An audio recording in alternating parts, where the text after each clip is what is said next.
नमस्कार विद्यार्थी मित्रांनो, एपी क्लासेस या यूट्यूब चॅनलवरती आपल्या सर्वांचं सहर्ष स्वागत आहे। आज आपण आपल्या चॅनलवरती अपूर्णांक व त्याचे महत्त्वाचे मुद्दे म्हणजे महत्त्वाचे गुणधर्म पाहणार आहोत। तर अपूर्णांक म्हणजे नेमकं काय? तर अपूर्णांक म्हणजे जी संख्या आपण अंश व छेद या स्वरूपात लिहू शकतो।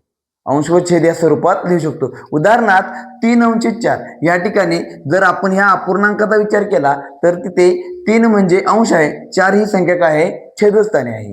ओके, जर आपण अपूर्णांकाचं वाचन करायचं म्हटलं तर त्याचे दोन प्रकारे आपण वाचन करू शकतो। उदाहरणार्थ आपण दिलेल्या अपूर्णांकाचे वाचन करूया। पहिल्या पद्धतीने जर वाचन करायचं म्हटलं तर त्याचं वाचन होणार आहे 3/4 व दुसऱ्या पद्धतीनुसार त्याचं वाचन होणार आहे 3/4। अपूर्णांक म्हणजे काय ते पाहिलं होतं, तसेच अपूर्णांकाचं वाचन पाहिलं होतं। आता आपण अपूर्णांकाचे महत्त्वाचे मुद्दे म्हणजे अपूर्णांकाचे आपण गुणधर्म पाहणार आहोत। त्यातील पहिला महत्त्वाचा मुद्दा म्हणजे बघा, ज्यावेळी अपूर्णांकाची किंमत 1 असते त्यावेळी अंश व छेद कसे असतात?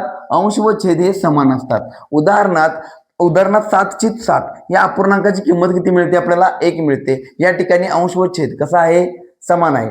2 नंबरचा महत्त्वाचा मुद्दा म्हणजे ज्यावेळी अपूर्णांकाची किंमत 0 असते त्यावेळी अंश देखील कसा असतो? 0 असतो। उदाहरणार्थ 0/5 या अपूर्णांकाची किंमत आपल्याला किती मिळाली पहा? तर 0 मिळालेलं आहे। जरी शून्याला कोणत्याही संख्येने भाग दिला तर उत्तर आपल्याला 0च मिळतं। त्यामुळे ज्यावेळी अपूर्णांकाचा अंश 0 असणार आहे त्यावेळी त्याची किंमत किती असणार आहे? 0 असणार आहे। अतिशय महत्त्वाचा गुणधर्म म्हणजे अपूर्णांकातील अंश व छेद यांना जर एकाच संख्येनं गुणले किंवा भागले तर त्या अपूर्णांकाच्या किमतीत कोणताही फरक पडत नाही। म्हणजे काय? तर आपल्याला त्या अपूर्णांकाचा सममूल्य अपूर्णांक मिळतो। आता सममूल्य अपूर्णांक म्हणजे आपण डेफिनेशन पाहतो, अपूर्णांकातील अंश व छेद याला एकाच संख्येनं गुणलं किंवा भागलं तर ज्यावेळी आपल्याला जो अपूर्णांक मिळतो तो म्हणजे दिलेल्या अपूर्णांकाचा सममूल्य अपूर्णांक। उदाहरणार्थ 2/3 या अपूर्णांकातील अंश व छेद याला जर आपण 8 ने गुणलं तर आपल्याला काय मिळते बघा? 2 × 8 छेद 3 × 8 याचाच अर्थ 16/24 मिळतं। याचं जर आपण संक्षिप्त रूप केलं तर आपल्याला किती मिळतं? 2/3 म्हणजे मूळच्या अपूर्णांकामध्ये कोणताही बदल होत नाही। त्याच पद्धतीनं 2/3 या अपूर्णांकातील अंश व छेद याला जर आपण 4चा भाग दिला म्हणजेच 2/4 तसेच 3/4 केलं तर आपल्याला मूळ अपूर्णांकाचीच किंमत मिळते म्हणजे 2/3 हीच किंमत मिळते। त्यामुळं हा गुणधर्म लक्षात ठेवायचा पूर्णपणे, जर अपूर्णांकातील अंश व छेद यांना एकाच संख्येने जर गुणाकार किंवा भागाकार केला तर अपूर्णांकाच्या मूळ किमतीमध्ये कोणताही फरक पडत नाही। आता शेवटचा म्हणजे अतिशय महत्त्वाचा गुणधर्म म्हणजे जर अपूर्णांकातील अंश व छेद यांना जर एखाद्या सामायिक संख्येने भाग जात असेल तर तो आपण भाग द्यायचा असतो व त्याचं रूपांतर आपल्याला कशामध्ये मिळतं? तर संक्षिप्त रूपात मिळतो। उदाहरणार्थ अपूर्णांकातील अंश व छेद याला समान संख्येने भाग जातोय म्हणजेच आपण घेतलेला अपूर्णांक 15/20 या अपूर्णांकातील अंश व छेद याला 5 या सामायिक संख्येने भाग जातो। जर भाग दिला तर आपल्याला उत्तर मिळतं 3/4। याचाच अर्थ 15/20 या अपूर्णांकाचा संक्षिप्त रूप आपल्याला किती मिळतं? 3/4। तर अपूर्णांकाचे प्रकार पाहूया आपण। तर व्यवहारी अपूर्णांकाचे प्रकार पाहायचं म्हटलं प्रामुख्याने 3 प्रकार पडतात। पहिला प्रकार छेदाधिक अपूर्णांक, दुसरा प्रकार अंशाधिक अपूर्णांक व तिसरा प्रकार पूर्णांकयुक्त अपूर्णांक। छेदाधिक अपूर्णांकामध्ये पाहायचं म्हटलं तर अपूर्णांकामध्ये छेद हा अंशापेक्षा मोठा आहे। म्हणजे काय? उदाहरणात पाहिलं तर 2/5 7/11 या उदाहरणामध्ये छेद हा अंशापेक्षा काय आहे? मोठा आहे। त्यामुळे हे अपूर्णांक कोणते झाले? तर छेदाधिक अपूर्णांक झाले। 2 नंबरचा प्रकार म्हणजे अंशाधिक अपूर्णांक। या अपूर्णांकामध्ये अंश हा छेदापेक्षा कसा असतो? मोठा असतो। उदाहरणात पाहिलं तर 4/3 17/15 यासारख्या अपूर्णांकामध्ये अंश हा छेदापेक्षा मोठा आहे। त्यामुळे यांना आपण अंशाधिक अपूर्णांक म्हणत असतो। आता प्रामुख्यानं पाहायचं म्हटलं तर पूर्णांकयुक्त अपूर्णांक म्हणजे काय? तर अंशाधिक अपूर्णांकाचे पूर्णांक व अपूर्णांकात मांडणी केलेली। ओके, उदाहरणार्थ 23/4 आता 23/4 या अपूर्णांकाबद्दल बोलायचं म्हटलं तर इथे बघा अंश हा छेदापेक्षा काय आहे? मोठा आहे। म्हणजे हा छेदाधिक अपूर्णांक आहे। ह्याची मांडणी आपण पूर्णांकयुक्त अपूर्णांकामध्ये करतोय। याचं उत्तर आपल्याला काय मिळतं? 5.3/4। या ठिकाणी 5 हा काय आहे? पूर्णांक आहे। 3 काय आहे? पाहणार आहोत अंशाधिक अपूर्णांकाचे रूपांतर पूर्णांकयुक्त अपूर्णांकामध्ये करणे।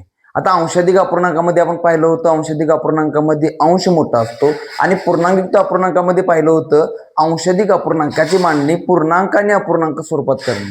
ओके, आता आपण काय करायचं आहे, तर अंशाधिक अपूर्णांक आपल्याला दिलेला आहे, याची मांडणी आपल्याला पूर्णांकयुक्त अपूर्णांकात करायची आहे. तर इथे लक्ष द्या, आपण काय केलं, 17/5 या अपूर्णांकाची मांडणी पूर्णांकयुक्त करण्यासाठी 5 ने 17ला भाग दिला. आपल्याला जो पूर्ण भाग जातो तो पूर्णांक मध्ये लिहायचा आहे, म्हणजे 5 त्रिक 15 हा पूर्ण भाग आहे, म्हणून मी पूर्णांकाच्या ठिकाणी लिहितो. उरलेले जे 2 आहे ते मी अंशस्थान लिहितो व आपला छेद जसा 5 आहे तो आहे असाच राहील. म्हणजेच 17/5 या अंशाधिक अपूर्णांकाची जर पूर्णांकयुक्तमध्ये मांडणी केली तर आपल्याला भेटणार आहे 3.2/5. म्हणजे या ठिकाणी 3 हा पूर्णांक असेल, 2/5 हा काय असणार आहे, अपूर्णांक असेल. त्याच पद्धतीनं जर पूर्णांकयुक्त अपूर्णांकाचे रूपांतर अंशाधिक मध्ये करायचं असेल तर आपण एक्झाम्पल सोडून पाहूया. आपल्याला दिलेलं उदाहरण आहे 7.2/5. या पूर्णांकयुक्त अपूर्णांकाचं रूपांतर आपल्याला अंशाधिक मध्ये करायचं आहे. या ठिकाणी आपण पूर्णांक गुणुले छेद म्हणजे 7 × 5 अधिक जो आपला अंश आहे तो, या ठिकाणी अंश किती आहे आपला 2 आहे, आणि छेदस्थानी जी संख्या आहे ती आहे अशीच घ्यायची असते आपल्याला. ओके, ह्याचं जर आपण कॅल्क्युलेशन केलं तर आपल्या लक्षात येईल 7×5 = 35 अधिक 2/5 म्हणजेच आपल्याला उत्तर मिळणार आहे 37/5. म्हणजे पूर्णांकयुक्तचं आपण रूपांतर जर अंशाधिक मध्ये केलं तर बघा 7.2/5 याच्या अपूर्णांकाचे रूपांतर अंशाधिक मध्ये 37/5 अशा पद्धती. व्यावहारिक अपूर्णांकाची तुलना करणे हा घटक आपण पाहणार आहोत. तर व्यावहारिक अपूर्णांकाची तुलना करणे म्हणजे काय करणे, तर अपूर्णांकातील लहान मोठेपणा ठरवायचा असतो. अशा वेळी 4 प्रकार पडतात. त्यातील पहिला प्रकार म्हणजे अपूर्णांकातील अंश समान. ज्यावेळी सर्व अपूर्णांकाचा अंश समान असतो त्यावेळी लक्षात ठेवायचं की ज्याचा छेद मोठा तो अपूर्णांक लहान व ज्याचा छेद लहान तो अपूर्णांक कसा असतो, मोठा असतो. उदाहरणार्थ 3/7, 3/5, 3/8, 3/11 ह्या सर्व अपूर्णांकांचं जर आपण निरीक्षण केलं तर आपल्या लक्षात येतं की ह्या सर्व अपूर्णांकांचा अंश काय आहे, समान आहे व छेद हा असमान आहे. परंतु नियमानुसार काय होणार सांगा, छेद मोठा तो अपूर्णांक लहान. म्हणजे ह्या सर्व अपूर्णांकामध्ये सर्वात लहान अपूर्णांक कोणता असणार आहे, तर 3/11 हा अपूर्णांक सर्वात लहान असणार. व सर्वात मोठा अपूर्णांक शोधायसाठी काय सांगा, ज्याचा छेद लहान तो सर्वात मोठा. मग सर्वात लहान छेद असणारा अपूर्णांक म्हणजे 3/5 म्हणजे हा काय असणार आहे, सर्वात मोठा. दिलेल्या अपूर्णांकातील सर्वात लहान व सर्वात मोठा अपूर्णांक आपण शोधून काढलाय. त्याच पद्धतीनं अपूर्णांकातील जर छेद समान असेल तर त्यावेळी त्याच्याच अपोजिट म्हणजे आपण जो आता रोल पाहिला त्याच्या पूर्णपणे अपोजिट म्हणजे ज्याचा अंश मोठा तो अपूर्णांक मोठा व ज्याचा अंश लहान तो अपूर्णांक काय असणार आहे, लहान असणार आहे. उदाहरणार्थ 5/8, 7/8, 4/8, 9/8 या सर्व अपूर्णांकांचं जर आपण निरीक्षण केलं तर आपल्या लक्षात येतं की ह्या सर्व अपूर्णांकांचा छेद काय आहे, समान आहे. मग या ठिकाणी सर्वात मोठा अपूर्णांक कोणता असणार आहे, ज्याचा अंश मोठा तो सर्वात मोठा अपूर्णांक. मग या ठिकाणी 9/8 या अपूर्णांकाचा अंश मोठा आहे त्यामुळे सर्वात मोठा अपूर्णांक आपल्याला मिळणार आहे 9/8. व लहान अपूर्णांक मिळवण्यासाठी आपल्याला काय बघावं लागणार आहे, तर ज्याचा अंश लहान, तर 4/8 या अपूर्णांकांचा अंश सर्वात लहान आहे त्यामुळे या दिलेल्या अपूर्णांकापैकी सर्वात लहान अपूर्णांक असणार आहे 4/8. त्यानंतर आपण पाहणार आहोत अपूर्णांकामधील अंश व छेद यांच्यातील अंतर समान असते वेळी, परंतु यामध्ये आपण पुन्हा 2 घटक पाहणार आहोत. ते म्हणजे पहिला छेदाधिक अपूर्णांकामध्ये आणि अंशाधिक अपूर्णांकामध्ये. जर दिलेले सर्व अपूर्णांक आपले छेदाधिक असतील आणि त्यांच्यामधील जर समान अंतर असेल तर त्यामध्ये ज्या अपूर्णांकाचा अंश मोठा तो अपूर्णांक मोठा व ज्या अपूर्णांकाचा अंश लहान तो अपूर्णांक काय असतो, लहान. जर उदाहरणामध्ये पाहायचं म्हटलं तर 3/7, 5/9, 13/17, 21/25 हे सर्व अपूर्णांक छेदाधिक आहेत आणि यांच्यामधील अंश व छेद यांच्यातील फरक सामायिक समान आहे, 4 आहे. ओके, या ठिकाणी सर्वात मोठा अपूर्णांक कोणता येणार आहे, तर ज्याचा अंश मोठा तो अपूर्णांक मोठा. मग इथं अंश मोठा असणारा अपूर्णांक म्हणजे 21/25.